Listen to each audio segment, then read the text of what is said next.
এবার আলুটা কড়াইতে দিয়ে দিয়েছি, ওতে দিয়েছি জিরে ফোড়ন, আদা বাটা, শুকনো লঙ্কা ফোড়ন, তেজপাতা, যাতে লাল লাল করে আলুটা ভেজে নেব। দেখো ভাজা হওয়া অবধি, যতক্ষণ না লাল লাল করে ভাজা হচ্ছে ওটা নাড়তে থাকবো। ভাজা হয়ে যাবার পরে তো জানোই তো সিম্পলভাবে ডালটা করবো, আর ছেলে যেহেতু খাবে ওর জন্য। এবার দেখতে থাকো তোমরা।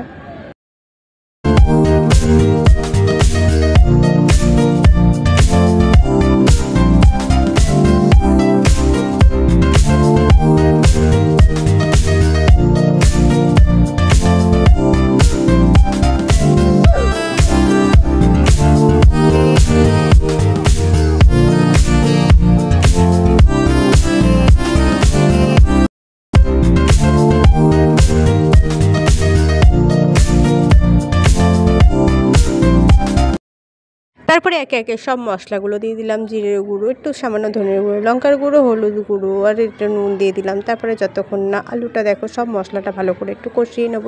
নিয়ে কষাতে কষাতে যতক্ষণ না কষানো হয় তো কষিয়ে যাব। তারপরে ছোলার ডালটা তো আগে দিয়ে সেদ্ধ করেই রেখেছিলাম, তো ছোলার ডালটা সেদ্ধ করা যেহেতু আছে, দেখো আমার মশলাটা প্রায় ভাজা ভাজা হয়ে গেছে।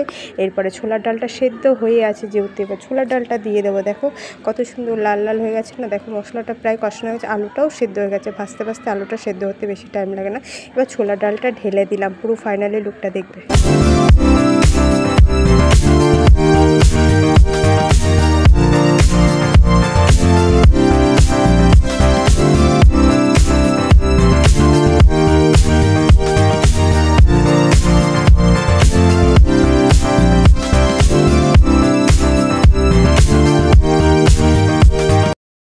ফাইনালি ছোলার ডালটা পুরোপুরি রেডি হয়ে গেলে এবার একটু পাত্র নিয়ে নিয়েছি, ময়দাটা মেখে নেব। দেখো ময়দাটা মাখা হয়ে যাবে। আজকে করব কম তেলে পরোটা, আর তার জন্য দেখো সব কিছু নিয়ে নিচ্ছি। একটু নুন দিয়ে দিলাম, তারপরে চিনি দিয়ে দেবো। এরপরে দেখো চিনিটাও দিয়ে দেবো, চিনি দিয়ে দেবো, তারপরে তেল দিয়ে দেবো। কিন্তু ভাজার সময় সামান্য অল্প তেল দিয়েই ভাজবো, সেই জিনিসটা তোমরা দেখতে থাকো। এবার ময়মটা মেখে নিয়ে তারপর দেখতে থাকো।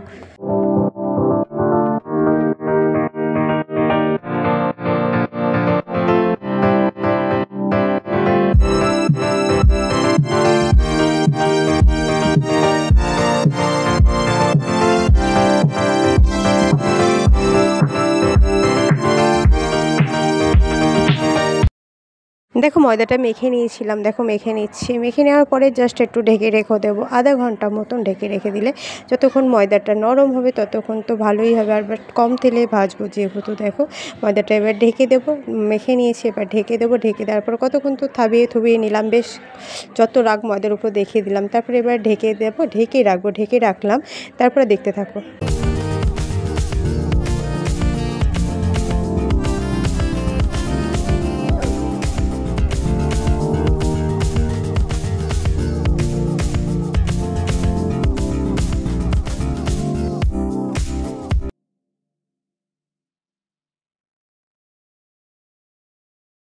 তো ফাইনালি আমার পরোটা আর ছোলার ডাল রেডি। দেখো কম তেলেই ভেজেছি, কিন্তু অনেক কম তেল দিয়ে ভেজেছি, জাস্ট অসাধারণ হয়েছিল খেতে। কিন্তু তোমাদের যদি ভালো লাগে প্লিজ ভিডিওটা লাইক, কমেন্ট অ্যান্ড শেয়ার করে পাশে থেকো। আর সকল বন্ধুদের বলছি অনেক অনেক ধন্যবাদ এইভাবে পাশে থাকার জন্য। সবাইকে টাটা, বাই বাই। আবার যদি ভালো লাগে লাইক কমেন্ট করলে আবার নতুন কিছু ভিডিও নিয়ে আসতে চলেছি। তো সকল বন্ধুদের বলছি টাটা, বাই বাই। সবাই ভালো থেকো, সুস্থ থেকো।